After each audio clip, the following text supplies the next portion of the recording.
तर वैष्णवी हगवणेनं तिला नेमका जाच कसा झाला हे स्वतःच्याच एका मैत्रिणीकडे सांगितलं होतं आणि त्याची ऑडिओ क्लिप एबीपी माझाच्या हाती लागली आहे।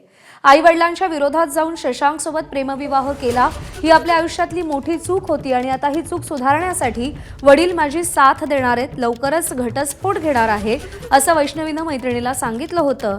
पण त्यापूर्वीच वैष्णवीनं आत्महत्या केली आहे।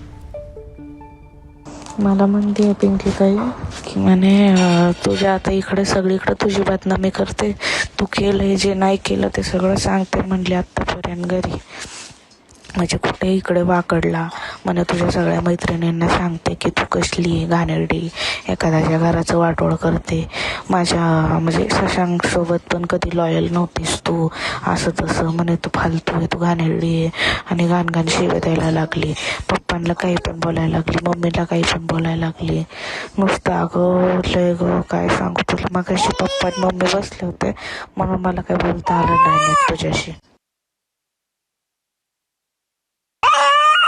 दाजी बघत होते मला मारताना आणि त्यानंतर त्यांनी पण माझ्यावर हात उचलला आणि हे त्यांनाही खरं वाटलेलं आहे, त्यामुळे मी ठरवलं की मी डिवोर्स देणार आहे त्या माणसाला आणि मी सांगितले पप्पांना, पण पप्पा म्हणले आपण करू ह्याच्यावर विचार म्हणून आपण ते आल्यावर।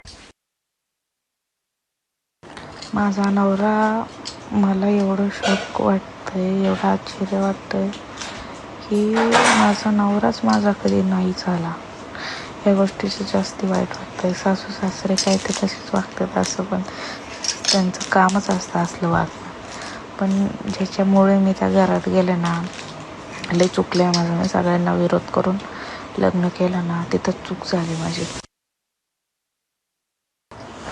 सगळं बोलण्याच्या समजण्याच्या पलीकडं गेले अगं, तुला ही छोटी गोष्ट वाटते का गं? हे ना मीही माझ्या आयुष्यात कधी इमॅजिन पण नव्हतं केलं, आणि ती इतकी घाण बोलली आहे ना, मला शिव्या शाप दिले अक्षरशः त्या माणसांनी, मी विचारच नाही करू शकत तिथं परत जायचं। एबीपी माझा, उघडा डोळे बघा नीट।